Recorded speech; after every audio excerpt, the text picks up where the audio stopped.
This is the Six Figure Home Studio Podcast, episode 69. You're listening to the Six Figure Home Studio Podcast, the #1 resource for running a profitable home recording studio. Now your hosts, Brian Hood and Chris Graham. Welcome back to another episode of the Six Figure Home Studio Podcast. I am here with my co-host, Chris, and we have a special guest for you today. But first, Chris, let's chat a little bit because we just got back from the winter wonderland that is Yosemite in February. Oh, yes. And I don't know about you, but I had a heckin' good time. I also had a heck of a good time. We didn't die, which, don't tell your fiance or my wife, was somewhat of a feat of awesomeness because at one point, I was definitely up to my neck in snow on the side of a mountain. Yeah. In like a full blizzard, feeling really manly, and it was great. I was the old, slow, chubby guy in our group. You were last place in every physical part of that trip, well, but it was so much fun. Well, yes and no. I mean, my cardiovascular health needs some work, but once we got like more up to the switchbacks, I actually went. You guys had to catch up with me. Oh, well, it's because we put you in the front of the crowd, so we wouldn't have to wait on you. Yeah. But I want to say one thing, and that is you missed the best part. When the trail ended, the snow was packed down enough to where like we could step on it without going up to our waists on the main trail. Most of the time, yeah. But then there was the part where the trail ended, and we just forged ahead we borrowed some pink snowshoes from some girl who was out on the trail, and we just forged ahead in like 5-6 foot snow. And we got to the point where we were on the edge of a cliff with like a 3,000 foot drop, and the trees were bending over the trail. So we actually had to go around these trees out over the ledge, not knowing if it's just snow that's packed up over the edge or if there's anything below us or anything. And eventually I stepped over the edge and my foot hit nothing and my other foot's up on the ledge. And I was in these snowshoes and my ankles were like kind of twisted up and I was like, I'm going to kill myself. So I had a friend pull me back up with like this, thousands of feet below us at Yosemite. And we just said, okay, we're done. Yeah. So if my fiance is listening to this story, she will hate me. She will yell at me, but we're getting married in like 10 days now. So I'm still alive and we made it back home safely. So yeah, it was really fun. I think maybe the mountain was humongous. It was very tall. I would say the peak of the mountain was like -3 dB, -4. Oh maybe. My God. I hate you so much, Chris. That was literally the worst dad joke I had that saved, that has man. ever come out of you literally prepared for that, and that's all you got? I never prepare. Right. Well, let's bring on our guest here because I have nothing to say to you at this point, and I clearly don't want to talk about this anymore. So today's guest is a man by the name of Joe Gilder. Chris, why don't you tell our audience a little bit about Joe Gilder if they're not familiar with him and his work? Yeah, so Joe is a audio engineer, musician, YouTuber extraordinaire. He's well known. You probably know who he is. We met about 1.5 years ago at Summer NAMM and ate Hattie B's at Fancy Recording Studios, and it was lovely. And he's awesome. He's an incredible guy. So I'm super excited to have him on the show. And this is sort of selfish for me. Like I mentioned a few episodes back, I'm working on YouTube stuff myself. I'm terrified of making YouTube videos. And I think the scariest thing about making content, making videos that are like about what you do for a living is to do a good job, you have to be yourself. And Joe is like the king at this. He just seems to effortlessly be himself. So, ladies and gentlemen, Joe Gilder. Joe, how you doing, man? I'm really good. Thanks for having me on. Oh, it's a pleasure having you on, man. We are super pumped. So when we met, I had such a good time hanging out with you. And I remember we were sitting outside Vance Powell's studio in Berry Hill in Nashville, eating Hattie B's and having a good old time and watching famous people walk by. And I was like, oh, man. Like Brian Hood. Yeah. Exactly. I need to be this guy's friend. But, dude, Joe, to start, man, tell us your story. Tell us how you got to be this YouTube audio music celebrity guy. Wow. Okay. So I grew up in Mississippi. I'm a Southern boy and started writing songs when I was a teenager. Decided I wanted to be a rock star. Cool. Which seemed like a good idea at the time. Proceeded to discover recording. Really got into it. Really liked it. Ended up here near Nashville to study audio and recording, and just with the intention of being a rock star and just recording my own stuff, and then realized I really like all the technical nerdy stuff, the production stuff. Being on the other side of the glass is really as much fun, if not more fun, than being the musician. So fell in love with that.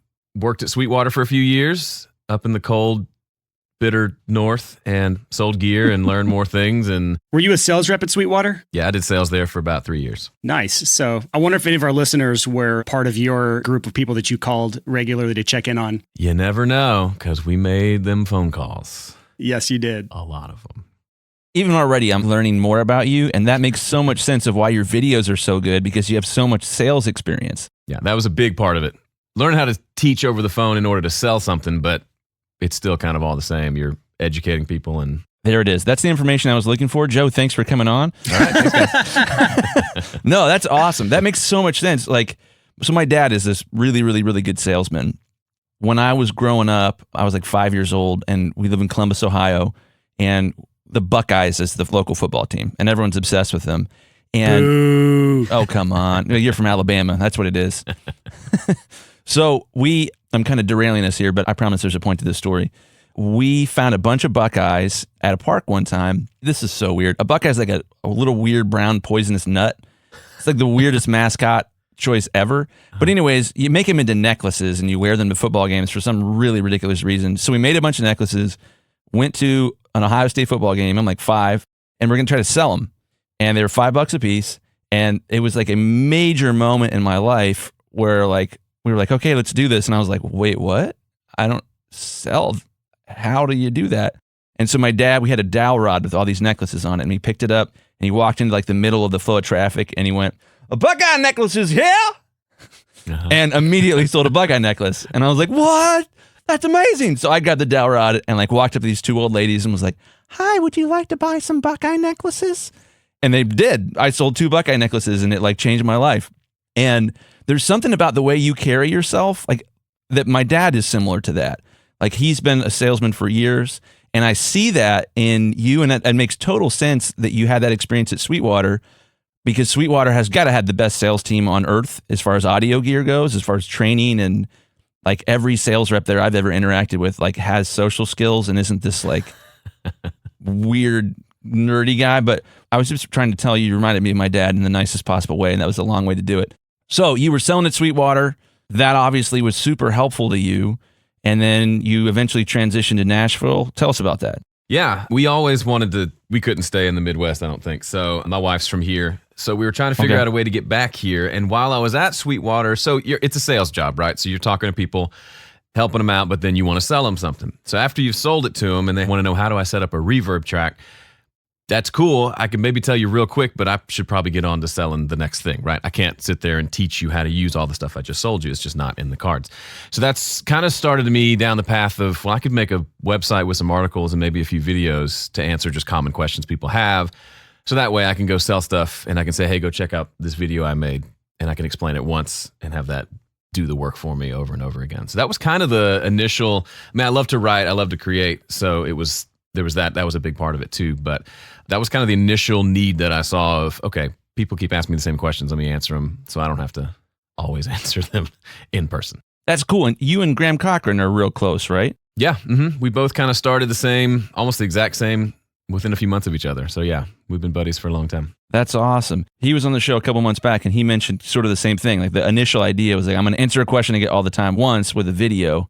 That's rad, man. So was that something you started sort of your YouTube channel in while you're at Sweetwater, and then eventually? Yeah. Cool. What was that like? Why did you lean all the way in on that? What happened there that inspired you to push? You get into something new, you kind of obsess about it. At least I do. So I just dove into it, and it worked. Like it was getting some traction. People were finding it. You try a million things and a lot of them don't work. This happened to be one that at least seemed like it had some potential to become something pretty valuable. So I just kind of kept leaning into it, and it wasn't like an overnight thing by any means, but it just turns out I had a knack for it. And the first videos are horrible. You can go back and watch them. They are absolutely dreadful from my apartment. Do you just leave them on there? Oh yeah, they're still there. The first one I did was how to create a reverb track in Pro Tools.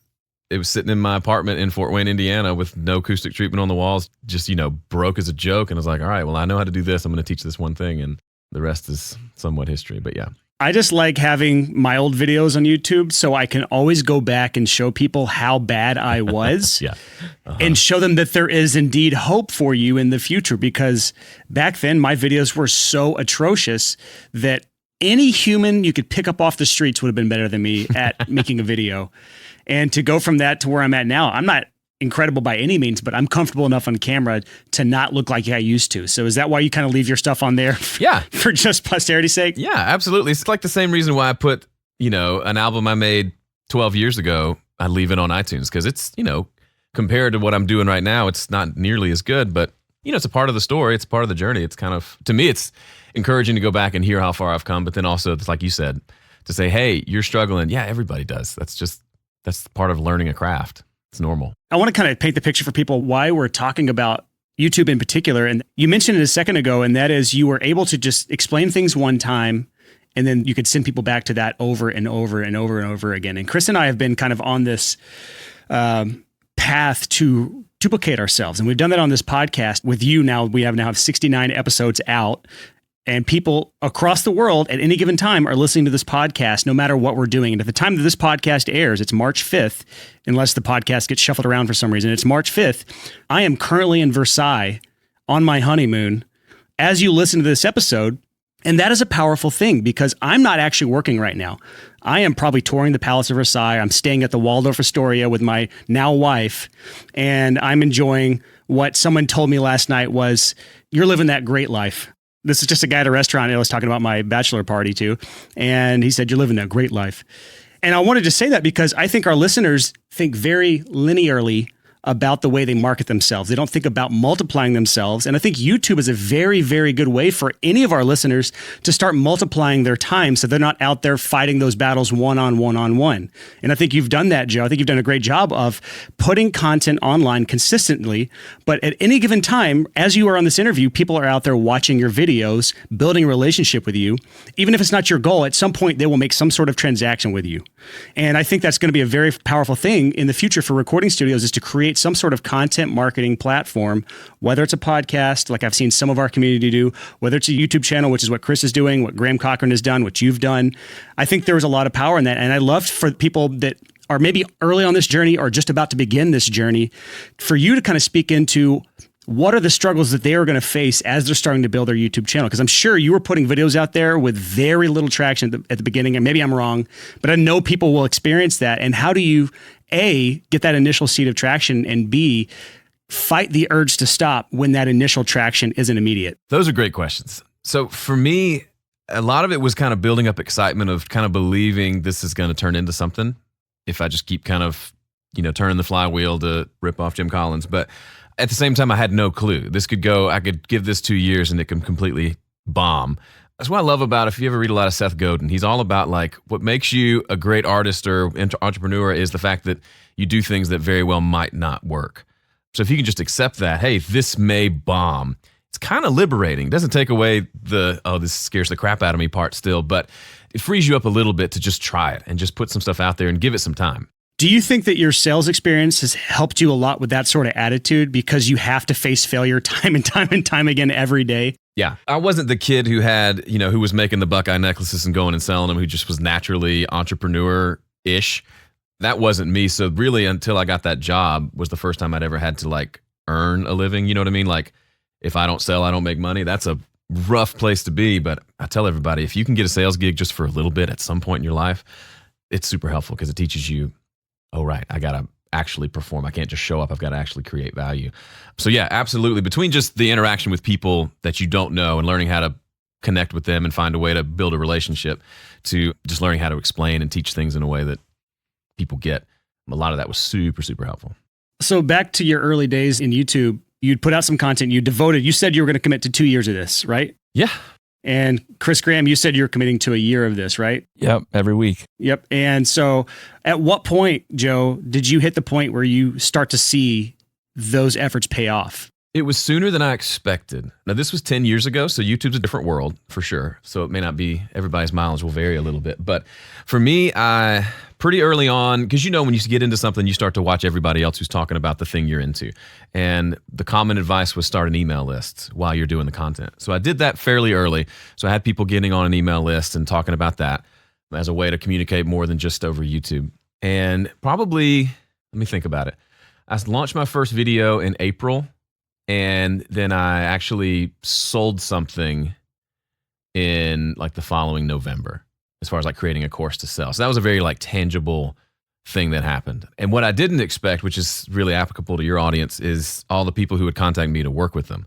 Like one of my really close friends, he just found my website, really liked me, and said, "Hey, I'm making a record. Can I come track vocals at your house?" He's in LA and I'm in Nashville. Just totally creepy, random, weird, but like he contacted me while I was still working at Sweetwater. That's how far back we go. But lots of stuff like that, whether it's just mixing gigs or, "Hey, can you play guitar on this thing?" But I wasn't even saying, "Hey, come hire me to work on your stuff." It was just by creating the content and showing, hey, he kind of knows what he's talking about. People would like seek me out, have to jump through hurdles almost, because I didn't make it very easy to say, "Hey, could I pay you to do something for me?" Man, that's awesome. And I was hoping to get to that because that's been my experience so far with YouTube, and with the podcast has been insane. Like I would say at this point, most of my customers listen to the podcast, and there's like a "how did you hear about me" on my form when you book a project, and it's just like every day, "Six Figure Home Studio Podcast." And it's been really wild and really fun because when I work with these people, they already kind of know me. It's an easy conversation to start as opposed to like, "I don't know anything about you and you don't know anything about me." And I would imagine one of the reasons that worked so well for you as far as getting clients right off the bat is you're just like one of the most likable guys on camera. It's like you're a buddy. And I would imagine like that when I first started watching your videos, it was just like, "Oh, I feel like I know this guy." Mm-hmm. And that "I feel like I know him" goes a long way when you're trying to build a relationship and you haven't even met the person yet. When they want to record, you might be one of the people that they trust the most in the field just because they've watched your videos or listened to your material, whatever it happens to be. So I think that's super interesting. And I love what Brian was saying earlier about like we're recording a podcast right now, but guaranteed there are people out there watching your videos thinking about like, "Oh, I want to have him mix my record," or, "Oh, I'm going to buy this course that he made," or, "Oh, I want to track vocals at his house," whatever it happens to be. So walk us through that process. Like, what did that look like as far as customers starting to just show up out of the woodwork when you started to make these videos? When was that in this process? It was early because we moved to Nashville kind of in August of that year. And so I had already like that, my buddy who I'd ended up doing vocals and mixing the record for him, that happened within the first couple of months of starting the channel. He found me, wow, somehow really liked me, and we connected, and like that kind of thing. And like Graham Cochran's the same way. He would leave comments on my blog asking questions. And then one day his handle changed from grahamcochran.com to therecordingrevolution.com, and I clicked over, and at first I was thinking, "Oh no, a competitor." But then I was like, "Dang it, I really like this guy." So we became friends, and we did a podcast for several years together, and that led to doing a bunch of other stuff together. So that was all literally through creating content. So I feel like one thing I want to put out there is I'm not saying you need to go make a thing that teaches people how to mix or how to record. You certainly can, and there's plenty of room for that. But I think at the same time, just putting out anything that somehow demonstrates what you're good at and what you do. You can't right now see the implications of the connections and things that'll happen. Just like me meeting you guys kind of randomly because I know Lidge and Lidge, these weird connections. And now we're doing a podcast together, which again is maybe a smaller thing, but who knows what we're going to do in the future. It's a piece of that whole putting yourself out there bit that I'm sure you guys talk about a lot. You mentioned earlier that your mileage might vary when you're starting your YouTube channel, especially nowadays when it's 2019 now and you were starting a YouTube channel back in 2010. But I think people need to have the self-awareness to understand where their strengths lie. And we talk about in episode 62, how to fix your stagnant income by asking yourself 6 hard questions, where we really dive into trying to realize if you're doing the right thing or not. And so YouTube's not going to be for everybody. But I think a lot of people have a similar story to you where they got into audio, not because they had visions of being this massive producer, although that does happen. Most of them were just really interested in music. They loved making music, and then they want to learn how to record music. And so that sort of approach, I think if they are a musician and they're trying to learn how to have a successful music career, that approach does lend itself well to starting to teach things as you learn it. Because if you're going to create a YouTube channel, especially early on in your career, you're not going to know everything. And I don't know if you do this as well, Joe, but I see a lot of YouTube channels, they teach as they learn, just in time information. They learn something, and so they teach it to their audience. And that's a really great way to build a channel. So I think our audience, a lot of people listening right now have enough knowledge when it comes to creating content to start a YouTube channel, even if they're just learning a little bit at a time and teaching a little bit at a time. Is that kind of how you got your start, Joe? Absolutely. When I started, when I was trying to figure out what the thing was going to be called, I knew I'd never been like the Nashville pro engineer working on major label releases. So I knew those guys weren't going to be my audience. And I've kind of just honed it down to, I've been making records in my home studio for years. So let me just start there and I'll talk about that because that's something I can talk about because that's what I do. I'm not going to branch out into reviewing equipment and stuff that I don't really have any business doing. And so I just kept it small. And at the time I was making like my first full length album that I'd made of my own stuff.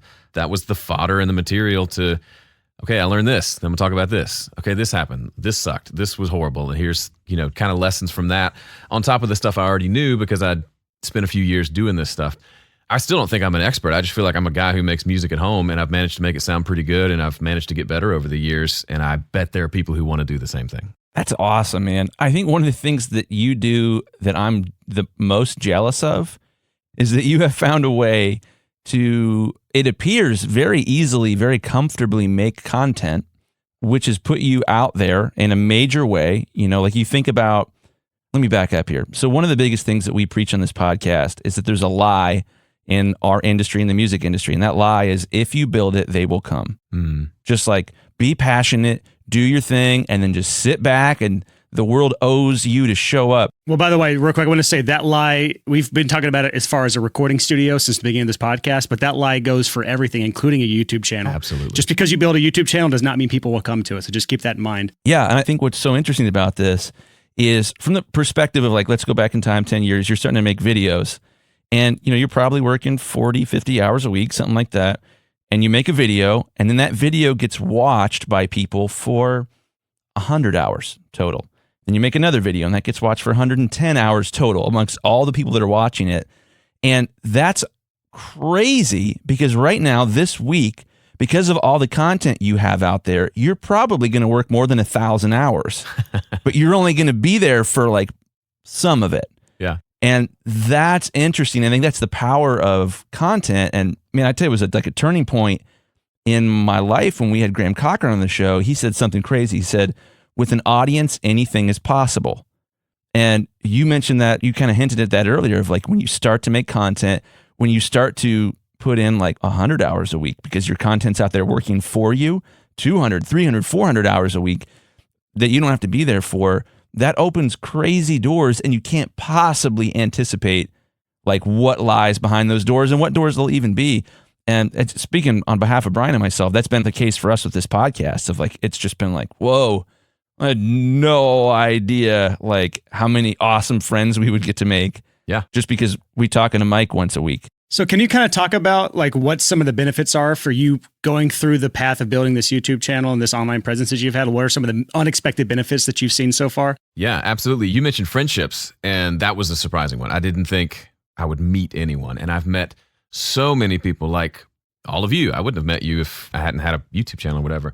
But like I go through and like a buddy of mine, like the guy from LA will be in town to hang out and people say, oh, how did you meet? And you have to say, well, on the internet. Like that's, I have so many friends that I met on the internet. Like Lid Shaw, he lives in Nashville. I didn't know him. Our paths had never crossed, but we met because he was doing Recording Studio Rockstars and I was doing Home Studio Corner. Like just so many things like that. Yeah, the relationships is a big one. Again, like I said earlier, I didn't expect to get so much work for the studio. That was never even, like Graham will tell you, that was his intention to create a channel so he would drum up business for the studio. I wasn't even that smart. I just wanted to make a bunch of content and maybe make an ebook one day. Like that was as big as I could think. Didn't think anybody would hire the guy who's teaching them to also do the work. That didn't make sense to me, but apparently that makes a lot of sense because they say, okay, he's better at mixing than I am right now. I'm going to hire him to mix this project while I'm still learning how to do it. So that was pretty surprising. Yeah, those would be the two big ones, the relationships and then the unexpected kind of client projects that come out of it. I think there's probably a third unexpected one that I'd like you to talk about a little bit now, and that is dueling mixes. First of all, did you expect that to come? No. Or was that kind of a pre-planned thing? And I'd kind of tell our audience about what that is. Yeah, so I don't know if Graham mentioned it at all, but he and we met each other on the internet. I'd been doing a podcast by myself. I was listening to a few that had two hosts, like all the smart people do. And so I said, Graham, we need to do it. Let's do a podcast together because people are tired of hearing me talk to myself. So we started the Simply Recording podcast. We did it roughly monthly and did probably, 60 or so episodes. We did it for a few years. And then from that, we did a couple of workshops here in Nashville. And then one day, my wife and I were watching that show Chopped on the Food Network, where they all get the same ingredients and they have to cook basically different stuff using the same ingredients. I thought that'd be so cool to have two people mix the same song with the same tracks and see how different they are. And she came up with the name Dueling Mixes. And so I called Graham. I was like, hey, what if we did this thing? Like a monthly thing where we mix a new song, we both mix it, and people get to kind of mix the song themselves and hear the difference between our two mixes. So, and we decided, yeah, let's try it. And we just assumed to be this little thing that maybe might be cool one day. And as soon as we launched it, a bunch of people wanted to join, and it was just kind of surprising. That was in 2012. So 7 years later, I think later today or tomorrow, I got to work on my mix for next month. Like I think we're 77 mixes in so far, which is just crazy. That's awesome, man. Walk us through how that works. It's just you and Graham competing each month, or do you guys have like guest mix engineers that take on the champs, that sort of thing? We had Ian Shepherd come a couple times to do like a guest mastering thing, but not really guest mixers, because when we started, there was nobody doing mixing tutorials. So like we knew a lot of mix engineers, but not folks that would do a video. So it was just kind of the two of us for a long time.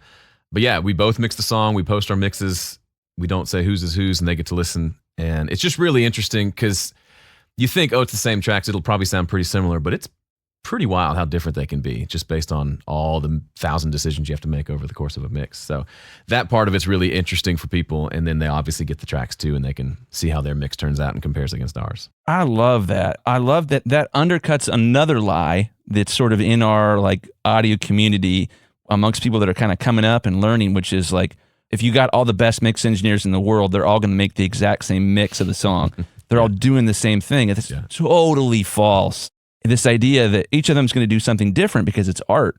They're going to present the song in a totally different way, and it's going to connect with you emotionally in a different way. And it's so funny because you see, like, we make fun of, quote unquote, gear sluts, like this sort of idea, this elitist, I don't know how to pronounce that. Somebody's elitist. You elitist. This elitist mentality of like audio engineers love to say, actually, it's supposed to be like, that's not a thing. Nobody walked up to like Leonardo da Vinci when he was painting the 16th Chapel and was like, actually, you need to, like, no, he's taking something out of like the depths of his soul and expressing himself. And like the quality of the work is this reflection of, can you help someone experience art in the way that you are inside, the thing you hear? That's such a cool concept to have two people's perspective of, this is how I hear this song. Well, this is how I hear this song. And I'm sure there were plenty of times when, maybe it's every time, I don't know, where you guys are both like, wow, both of these mixes are so good, but they're so different. Yeah, and there are always people who prefer one or the other. It's never one clearly wins over the other. There's always people who prefer this treatment over that one. And you were saying about all mix engineers do the same thing. That's like saying all drummers do the same thing. Woo! You take Neil Peart out of Rush, is it still Rush? Probably not. You know what I mean? It's not because he has 1,000 toms, it's because of other factors. But the 1,000 toms help. It does help. Oh, Rush. Oh, Rush. So I want to kind of move us back to the YouTube thing, because I think there's not a lot of guidance out there for specifically starting music-related YouTube channels. I kind of want to get your input on if someone were starting a YouTube channel today. And before I even get into this, I want to say that your goal should dictate what sort of content you're creating. So if your goal is to get people into your studio, your content's probably going to be a lot different than what Joe is doing. Joe's unexpected byproduct was people hired him because they were learning mixing from him that was building trust, and then they ended up hiring him for certain aspects of the recording process. If your goal is single-mindedly to get clients into your studio, you're probably going to have a lot different content that's relevant for a upstart indie artist, someone that is learning how to book tour, someone that is learning how to choose a producer, someone that is learning how to prepare for the studio, things that are common questions for your target audience. So with that in mind, I think establishing a goal first is the most important thing. But what are some other things along that vein that someone should consider before even starting a YouTube channel, Joe? I think for me, yes, having a goal, but even I didn't have a goal. I just knew I wanted to make some videos, and then maybe that would turn into something. And now it's very different. Like I have very specific outcomes I'm trying to promote. Like I've created courses and things like that. That's become a business. That's probably the other unexpected thing. I didn't really expect it to be a business. I thought it would be cool if it became one, but never thought it would. But for me, a lot of it is you got to go through a season of just make some stuff and then kind of circle back and see what worked. And then rinse and repeat. It's super boring. I honestly, probably the last 2 years I've done that well. The first several years, I would just throw stuff out there And some of it would work and some of it wouldn't. And I would just move on and make something else that I wanted to make. And it worked okay. But I think I just about doubled my subscribers in the last 2 years by actually paying attention to what people were connecting with. Which one got the most views? This one that I thought would, or this one that I wasn't expecting to, and that actually got a lot of traction. It doesn't mean you're completely slave to, what do the people want, as much as you're making all stuff that you think is good and valuable and that people will connect with, but you're never going to know until you put it out there. So I don't think you can lay out a plan that tells you the specifics of what to do until you've done some specifics for a while and then go back and see what worked and start to kind of build on those successes. There's a quote that I like. I think it's Mike Tyson that said it, but it just says, everyone has a plan until they get punched in the mouth. Yep. And so I think one of the biggest parts of it is actually getting in the ring in the first place. So you committed 2 years to do this, and you, because of maybe your past sales experience, you were a little more used to putting yourself out there, getting rejected. I think it had a lot to do with it. But you also, I think, just getting it done, period, just getting it done. Done is better than perfect. That attitude in and of itself is what has led to at least the inklings of success, and then what you have taken and run with it. So when you're looking at kind of the content that is maybe resonating with your viewers, what sort of things do you look at? Do you look at the stats? Do you just kind of get a gut feel? What kind of strategy do you have behind your posting? It's a little bit of both. There's some gut feel just around things that get more comments and interaction and engagement. If a lot of people just ask questions about a certain thing, or just, you can just kind of get a sense of, okay, when I go in this direction, people maybe doesn't get a lot of views, but it connects with people. So that's something to kind of put a pin in, because that might not be the most popular thing I do, but I might get to go deeper with that crowd, and that might lead to some really cool things. And then the other side is just what stuff is just getting more views just from the stats. And so I'll look at that and then kind of try to place, the top 20% of videos in some sort of a category. Okay, what type of video was this? And then kind of see, okay, it's really just of all the things I do, and I've done lots of different types of videos. I've tried lots. Remember Gilder Cam? Tried a lot of things, some of which Gilder Cam was really popular with all my friends, but not with people in the world. Anyway. Explain Gilder Cam real quick. Gilder Cam was, I got on this Casey Neistat kick, and I was like, I'm going to do a daily vlog. And I was carrying the camera everywhere, and they were fun. And it taught me a lot about video editing, because I used to just sit down and say something in front of a camera or whatever. But it never got much traction, as far as, it was very self-absorbed. But it was a thing, and I tried it. It was cool, and it just didn't work.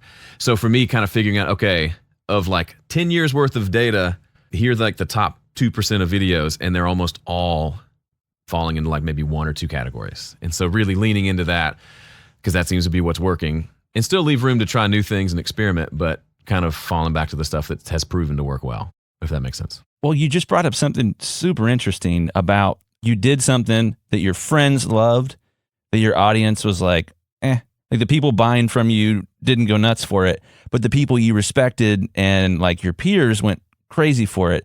And there's something really interesting there. There's a fork in the road, I think, for anyone getting into content creation, where you could make content that would get you praise from your peers. So like if you're into, a friend of mine is working on starting a YouTube channel, and he does a lot of composition for video games, makes, soundtracks for video games.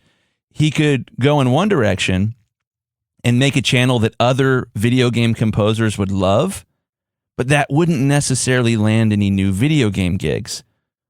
He could go another direction, which is trying to serve his ideal customer, and that would be totally different. His peers, his fellow video game composers, might not think it was anything special. They might not like it at all. But I think what this is so interesting is you have served a really specific type of person.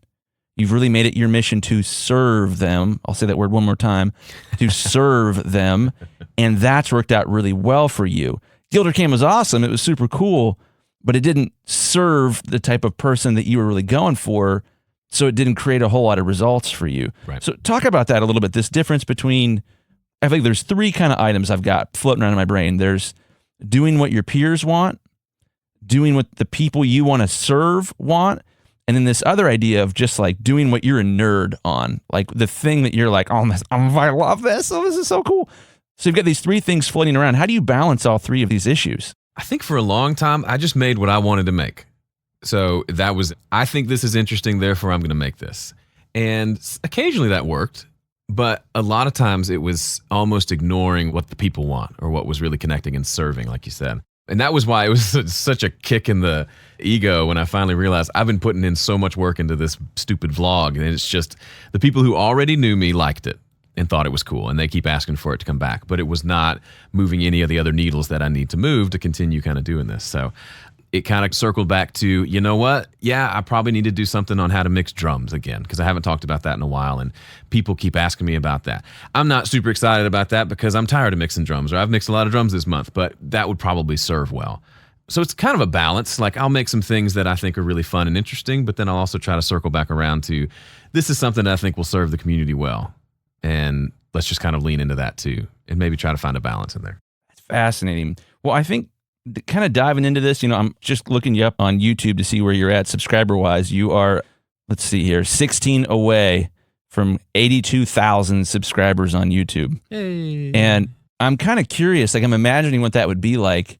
My crappy little channel, I'm still like in the mode of like, I'm just going to make what I think is cool, because I know I'll never keep doing this unless I'm just talking about what I happen to be interested in at the time. Mm-hmm. Graham's been talking to me about this, about eventually the plan is to like start making the content that I know will show up in search results and will get shared and will, scratch a different itch, if you will. I think what's interesting about this conversation is I'm curious to hear, with almost 82,000 subscribers, how many people do you turn away in a month that want you to do work for them, that want to record with you or have you mix? Is there like a huge, massive number, or is it not really a thing, or what? No, it's not a huge, massive. And again, it kind of goes back to what Brian said earlier, especially the last couple of years. My agenda is, here's some content, go sign up for my email list, and I'll give you something else for free, with all an eye towards, you can watch the free videos, and that's great. We can be friends. But if you want to dive deeper and buy something like a course that I've made or something, that's available too. So it's all kind of pushing in that direction. That's why I don't have just tons and tons of people coming out and saying, hey, would you mix my record or whatever? It's a handful every week or so, but it's not a huge thing. But it's probably mostly because I'm not trying to push in that direction, if that makes sense. I think there's a strategy around what you're doing that is pushing people in a specific direction, like you said, and your end goal is to get them into your funnels for your courses. It's not your end goal to get them into fill out a quote request, or to go to your site to book a call with you, or to come tour your studio. Those are none of your things, and none of your videos are calling people to that action at the end.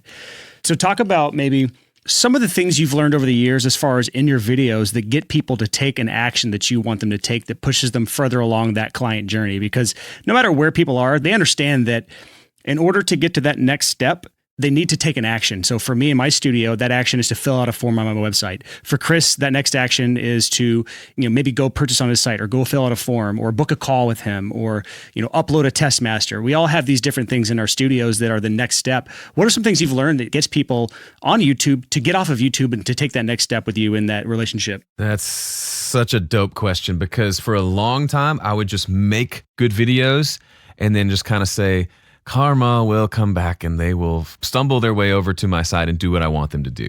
And I have some good data for this. So last year in January, I went to Winter NAMM and sat down with Graham, because we don't get to see each other in person a whole lot. And we just rapped about business for a long time. He kind of just consulted me on, because stuff was kind of stagnant and wasn't going where I wanted it to go. And one of the things we kind of identified was, I'm making all these videos, but I'm not ever actually specifically asking them to do an action. It's kind of like, thanks for watching. I'm always here if you need me. The very passive sales guy. Here's my card. If you ever need a car, come on over. Like, it's just never going to work. So I started intentionally at the end of every video saying, I basically made a couple of free offer things depending on different topics. So at the end of a video about recording vocals, I could say, go check out my recording cheat sheet. It's over at this website. Go enter your email address. So for a year, at the end of every video, I did that. And I went from getting just a handful of like email subscribers every month to getting a couple thousand just from that change. That is massive. The funny thing is, I wasn't like, Brian, I know you're so analytical, and so like, I would like just a fraction of kind of your, whatever that word is, just that intensity. But I didn't even know what I was getting, because I was just kind of doing my thing. And when I went back and looked at it, I realized, oh, I got 60 new email subscribers in December, and then I got 2,000 in January, because I started actually asking them to do something. And it's laughable. Yeah. You have to ask people to do what you want them to do. And not everybody's going to do it, but they're not going to mind either, because you just provided a bunch of value for the last 9 minutes, and you're saying, hey, by the way, here's a free thing, or go book a call, or go do a test master. Like, it's funny. It's so simple. the call to action, the CTA, as it's known in the marketing world, is honestly, it's one of those things that I just don't understand, really. It sounds so stupid. And everyone's seen it in YouTube videos, smash that like button, and you're just like rolling your eyes out of the back of your head. Mm-hmm. But there's a reason people do it. It's because it's effective.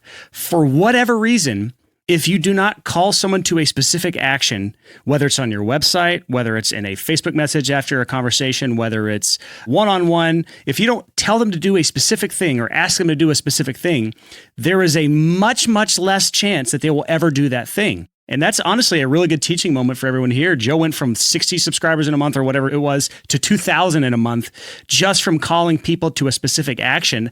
Every single person listening to this can take this away as like one of those like, hey, I just got my value from this podcast for the next year, because if anyone starts to do this consistently, you're going to see your incomes jump dramatically just by calling people to action consistently throughout your career on every medium that you're on, whether it's YouTube, whether it's Instagram videos, whether it's Instagram messages when you're talking to people, whether it's in conversations through text message, or if you do a podcast. Calls to action are extremely important. And just being candid and vulnerable here, we don't do a very good job with that on this podcast, Chris. I know. I've been thinking that, honestly. Yeah. But I mean, it is what it is. Like, done is better than perfect. But this call to action thing is one of those low hanging fruits that Joe has discovered. And honestly, where do you think you'd be now if you'd just been doing this the entire time throughout your career? Oh, don't you think I don't, wring my hands over that question about once a week? Yeah. It's what people do. Like, I remember at Sweetwater, so you're on the sales floor with 100 other sales guys, and there's some guys who have great conversations and they don't sell anything.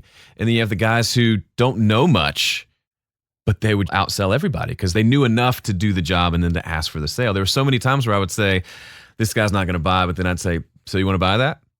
And there'd be a pause. I'm like, yeah, let's go ahead and buy it. And if I hadn't said yes, they would have gone and thought about it, and then a Guitar Center ad would have come up and they would have never bought from me. So, and there's 1,000 more times that I didn't ask because I was a chicken. But in content, it's so much easier because there's not that, you're not right in person with somebody. You're not having to have that awkward eye contact after you ask the question. You just pop it on at the end of your video, and it doesn't have to be this crazy thing. And I think when you were saying call to actions are so important, people don't take that advice, which is really good advice, and turn it into all I ever do is put out call to actions. Oh yeah, never. I just fill up my Twitter and Instagram feed with book the studio. That's not it. It's if you took it like percentage wise, it's like 0.25% of the time spent in the video. It's 99% on value. And then that little fraction at the end, I'm asking for something. And I'm not asking for money. I'm just asking for them to get something for free in exchange for an email. So like having some of those steps in place, because not everybody's going to do it, but they will if you ask, but they probably won't. If you just assume they're going to find it on their own, they will not find it on their own. Well, let me bring that home for some of our audience. So I know some of you are thinking like email list. Who cares about that? What would I do with that?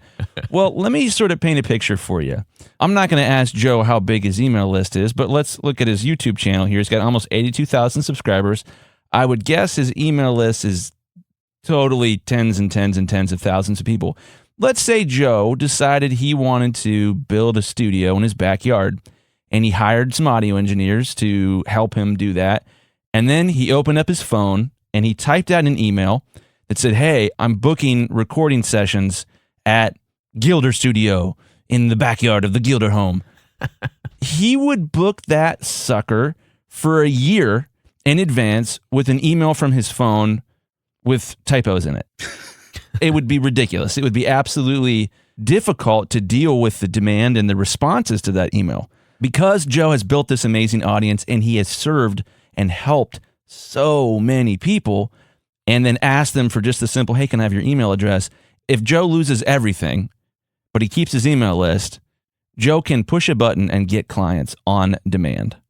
I would bet, Joe, that if you sat down with your phone right now, that you could have a client at your house in 20 minutes or less.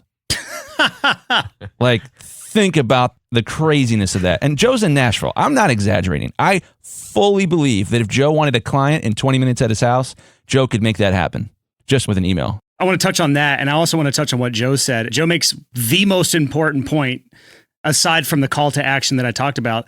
Don't just go around doing calls to action. Don't just go around trying to get people to book calls with you or book studio time or whatever. There is a lot of value that comes first.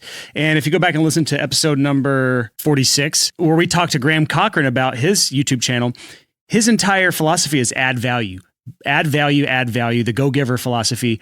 And if Joe wasn't like that, then his call to action would not be pulling in 2,000 people a month into his mailing list. So just understand that the value has to be added, and creating content is an extraordinary way to add value to people because it's answering questions that they genuinely need to answer. And the result is it's a lot easier for people to take that next step because you've already built trust with them. But Chris is also making a very good point here that, and it goes back to what Graham said, if you have an audience, anything is possible. And I tend to agree with Chris. Maybe not 20 minutes, maybe an hour, but seriously, in a very quick amount of time. Yeah, traffic sucks a little bit around here. Very quickly, Joe could take advantage of it. And if he's not careful, he could overrun his list with this stuff and he could ruin the relationship he has. But right now, he has built up so much value first. He has so much reciprocity built up with his email list that he could take advantage of it if he wanted to. I don't think he ever would, but he could. So that's why Chris is saying this mailing list thing is so important, is because it is basically stored value, much like currency, which is very dangerous game to play if you start going down that rabbit hole too far. Well, I talk about on the podcast all the time, like I'm preaching it myself from 10 years ago. One of the reasons I want to have you on and wanted to talk and pick your brain is I'm saying these things, but I'm preaching to myself right now. This idea, like what you're talking about, the call to action at the end of the YouTube video is interesting because I think that most of us struggle with imposter syndrome. We're terrified that someone's going to be like, you suck at some point. And if someone's watched a YouTube video that you've made for 9 minutes, they're still watching, they like you. Everyone that has stuck around, even in the podcast, at this point, there's probably not even one guy that's like, I hate these guys, but I'm just going to keep on listening because I have nothing better to do. So you got to think about like the filter that the content is. It's filtering out anyone that doesn't love you. They're going to go do something else. And most people aren't going to troll you about this, and they're certainly not going to like do something to get back at you because you asked, can I give you something for free? Just put your email in the little box thingy. So I'm like preaching to myself right now because I'm still scared of this. Like YouTube scares the crap out of me. I don't know why, but making videos and putting it out there is just a little bit, I have to look at myself when I'm editing them. And that's scary to like confront the reality that I'm less of a man than I think I am. I totally get that. Yeah, like this is cool and I think inspiring for our audience to serve first and foremost by making content because you can multiply yourself, which is amazing. Like that in itself is mind-blowing. But then this idea of like asking for an email address in exchange for giving them something free. Talk about the freebie. You're giving away something for free. How do you come up with that? What are some examples of stuff that maybe our audience could give away for free in exchange for growing their email list? What do you do on your site for the mastering? I've got two things. So Graham has coached me on a new thing. We do something called the Mix Polish quiz, and it's like a personality test where you answer a bunch of questions, and it's like, okay, this is probably what you struggle with, and you might consider doing this. Yeah. The big free thing that I do is do a free sample master. So somebody goes on the website, they send me a song, I master a sample for free, I send it back, and we have a conversation from there, and that often turns into, a lifelong relationship where I'm mastering records for years for them. Yeah. Well, the first time I saw that, I loved it because you're giving something that is in kind to the thing that you want to sell. So you're not saying like, I'll give you a Starbucks gift card for signing up to my email list, because then you'll just get a bunch of grandmas who scour the internet for free gift cards. You know what I mean? You're actually giving something that is valuable to the person that you potentially may want to have as a client at some point. And I think it's going to be different for everybody. So for me, I want to teach people stuff. So I give them these smaller kind of PDFs that dig into a specific topic they might be interested in, like mixing or recording. And so that fits in line. If somebody's interested in that, they're probably interested in some of the other stuff that I have as well. And I think the big thing for me is just because you're giving something away for free doesn't mean it's valuable. And so you still have to sell people on the free thing. Like I'll get people that, hey, I put a post on Craigslist that said free recording session. Nobody took it up. Like, well, yeah, because it's not free. I still have to go take a day off work and come over to your place, and then it might still sound awful because I don't know you at all. So like what you're asking is actually really costly for me to come do your quote unquote free session. Or like the musician who's like, oh, you can get a free download of my song if you sign up to my email list. Well, yeah, but I can listen to your song for free in other ways too. Like I can't remember the last time I downloaded something and synced it up to my phone. You know what I mean? That's not valuable anymore. So thinking about things that are actually valuable that people would actually want and maybe pay for, and then find a way that works that you can give that away for free in exchange for something else, like a subscription or an email address and things like that. This is powerful stuff. Like, I'm very keenly aware that I have a lot to learn about this, about like, how do you come up with something? So the mastering sample thing works great. I got a ton of customers off of that, and it's grown my business a lot. But at the same time, if I have like a week where it's like, oh, that worked a little too well this week, that's too many. Mm-hmm. Okay, I'll be late to dinner every night this week. It's intense. But what you're doing with like giving away, we'll talk about the free stuff that you give away. Yeah, so the two primary ones, there's 5-step mix guide where I walk them through kind of the 5 phases of mixing that I go through. And another one is a recording cheat sheet. That's just literally, I had this idea of doing a print newsletter once upon a time, which was a horrible idea. I'm glad I didn't do it. But that was the first issue. I wrote this big, long 12-page thing. It never turned into anything, so I turned it into a free thing to give away on my email list. So those are the two main ones. And then another one, I've got a series of mixed through videos on YouTube called Mixed Together. So you can watch the videos for free, and if you want the tracks, you enter your email address, and then I'll send you an email with the tracks. So 3 different things that people seem to want. And so at the end of whatever video, if it's about mixing, I pitch the mixing thing. If it's about recording, I pitch the recording thing. Probably should do one about just producing or something like that. But that's what they are for me, and it seems to work okay. I'm fascinated by this. Like, my wheels are spinning right now of like, I could give away free unmastered tracks and walk people through how to master them.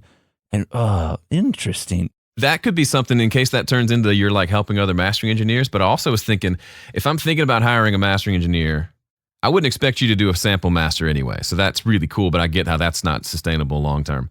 But if you gave me something where I could experience what it's like to be the client, whether it's a video that shows me, okay, this is what the client sent, they were nervous about this is what I did, here's how the final thing turned out. Even just like one case study of that or a few, that would set me at ease of like, okay, I don't know what the process looks like, so I'm hesitant to even contact the guy. But if he gives me something that shows me what that looks like and I can see that it was a happy ending, that'd be really, really cool. Mastering. Yeah, probably don't know what mastering is still. I had a friend here recording this weekend. She said, so what's mastering again? I'm like, it's,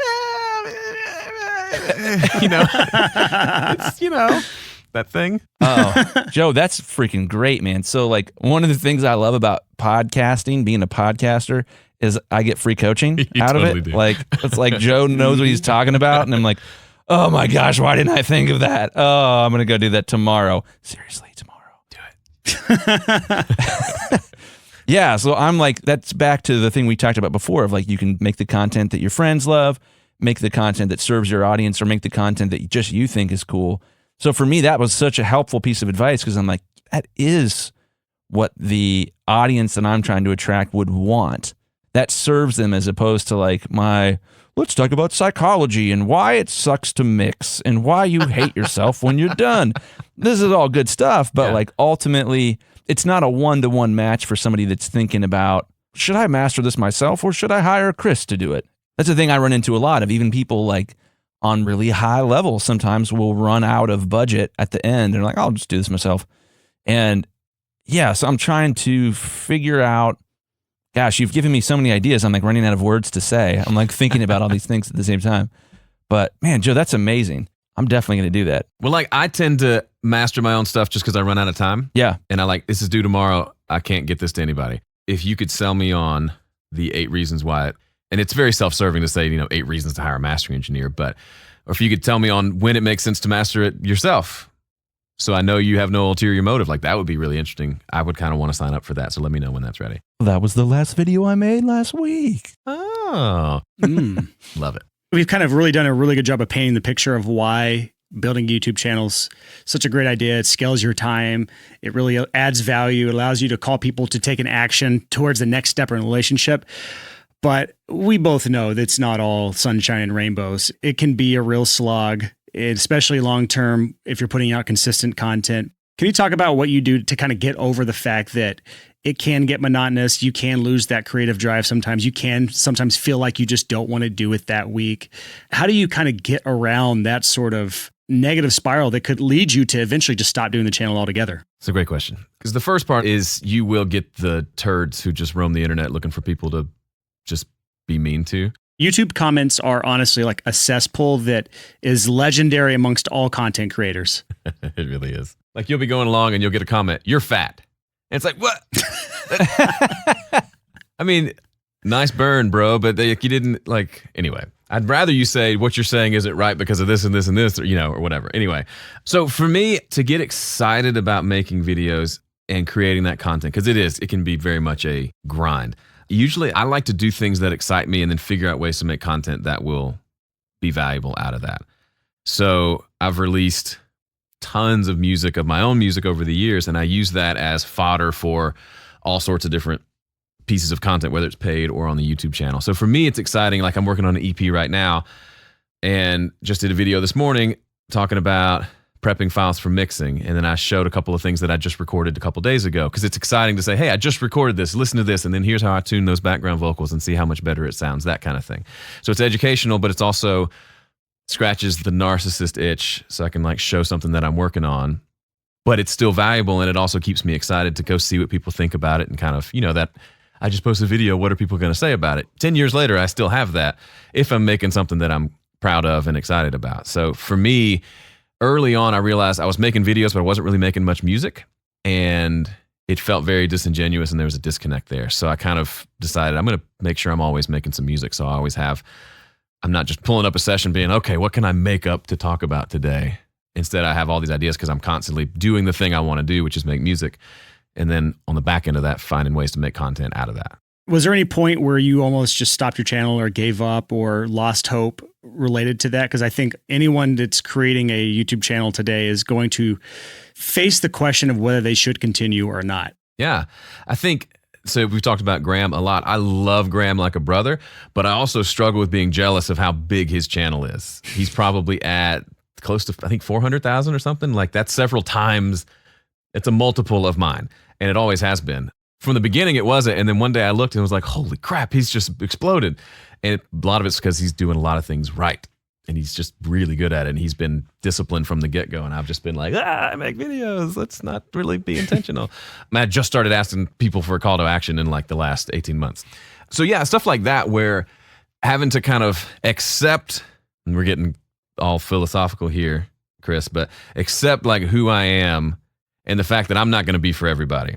We talked about Rush earlier. The people who love Rush, but Rush isn't, Queen. There's just a different level of popularity and whatever, but there's probably room for all of them, obviously. But just kind of coming to terms with, I can serve my crowd and I don't have much of an influence over how big that crowd's going to be because I can't change who I am ultimately. I can try to present the best version of myself. I can try to lean into my strengths, but kind of like Seth Godin says, this might not work, or my audience might just be this smaller group over here, and my job is to serve them well. And I don't have much control over that. So kind of learning to let go of that a little bit. But then also, I imagine if you let go of that a little bit, like I said, I was hanging around 30,000, 35,000 subscribers for 5 years. And then I finally started actually paying attention to what I was doing and trying to create value. And now it's up, just crossed over the 80 mark, which is still, compared to some people, small. Compared to other people, they're like, oh my goodness, you have 80,000 subscribers. It's just a number. Doesn't really mean anything. So trying to just kind of do good work, but not be wrapped up in getting my identity from the work. That's what everybody deals with, right? That's the eternal struggle. But finding ways to give myself to the work without getting all my worth out of it. That's a constant thing. Well, I'm sure every single audio engineer listening is like, oh, my heart, ow, oh, too much truth. Too much truth. And that's where I think the most notorious for that. It's photographers, graphic designers, and audio engineers tend to be the professions that are the most I am what I make. Yeah. And a little bit, there's a component there. You make what you make as a result of who you are. But yeah, I think that's one of the things that's so scary about being in the arts is that you put that out, you put a song out, and every single man, woman, and child on this planet, if they hear it, are going to have an opinion about your soul within a couple seconds of hearing it. And that's just really scary. I like to use the illustration when you're making art, whether that's mixing, whether that's you're a musician or whatever. It's kind of a little bit, this is going to be weird, so brace yourself for the weird words that are going to come out of my mouth. It's a little bit like making pornography. Acceptance. What? Of all the Wait, things, that what? was the least expected words. That was the least expected word. I need you to back that up in some sort of valuable way for our audience and not people are just turning it. Bye, guys. It was great having you as a listener of a podcast, but now we're just like, what? I think you may have just proved your own point. I think we just got removed from iTunes. Daggone it. Yeah. Crap. So let's say you do the George Costanza thing and you like get burlesque photos of yourself made. And it's like, you've got your tighty whities and you're on a velvet couch. If you put that picture on your Facebook profile, people are going to judge you. They're going to be like, man, he hasn't been working out on the pecs enough. They're a little flabby. Those moobs are, wow. What's that mole on his shoulder? Oh, that's kind of gross, nasty. It's raised. He should get that looked at. Like, you're going to get judged. But when you put out a piece of art, and this is the cool thing about what you do, you're putting out art and teaching audio at the same time. These are two really terrifying things, and the two serve each other. When you put out art, when you put out a song, it's this much more intimate thing about, and especially like your songs, they're these intimate, this is like my soul crying out type of thing. And when someone listens to that song, it's much more intimate than, he could work out a little bit more. As opposed to like, I'm not vibing with his soul and his essence. I just feel like he's not going to heaven. That's what I feel like when I listen to his art. And that's just so much more intense than making pornography. Okay. Sorry, right. I bit off a little more than I probably should have there, but I'm just trying to acknowledge like the intensity of the people that are listening to this podcast. You guys are probably making art in some way, shape, or form. Hopefully.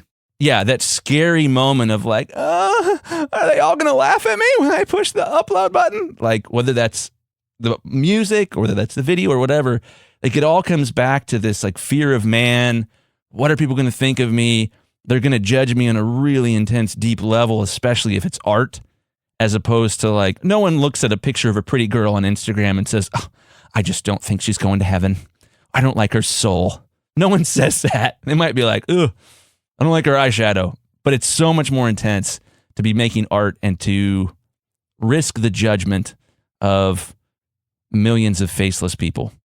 So, Joe, I just want to say thank you so much for taking your time to come on the podcast, share your wisdom with our listeners. I know there's going to be a lot of people that want to check your stuff out, maybe check out your music, check out your YouTube channel, check out your cheat sheets and all those fun things. So where can people go to find out more about you, Joe? If you want to hear my music, go to whatever streaming platform you use and just search for my name, Joe Gilder, no U, user for losers. And if you want to see one of my call to actions, go to 5stepmix.com and you can see how that works. Fill out your email address and I'll give you something for free. Boom, call to action. Yay. Is that number 5-step or is it spelled out 5-step? I do believe both work, but I usually talk with the number 5. 5stepmix.com. So that is it for this episode of the Six Figure Home Studio Podcast. Chris, that was a pretty good interview there. I think there's some really good nuggets. Honestly, the CTA thing alone is one of those things that I'm surprised we haven't really talked about more. And it probably took that drastic of a difference, 60 subscribers versus 2,000. Yep. Same amount of YouTube traffic, same amount of videos he's putting out every month. But to see that massive of an upswing in email subscribers is a really good indication of how effective a good CTA can really be. Yeah. I hope I'm not being selfish with Joe. Like, we want to have people on the show that can blow everyone's mind, but I'd love to kind of lean into more guests that have expertise that I don't and that you don't. And Joe's a good example of like, Joe is so uniquely talented with the way that he creates content. And, like I said, if Joe wanted to fill time slots in his studio, he would have the easiest time. Like, there are only maybe a couple people in Nashville that could generate demand quicker than Joe could as a result of all the work Joe has put in. So that's super interesting. And I freaking love that guy. He's just so likable. You meet him and you're immediately like, I want him to be my friend. He's so good at that.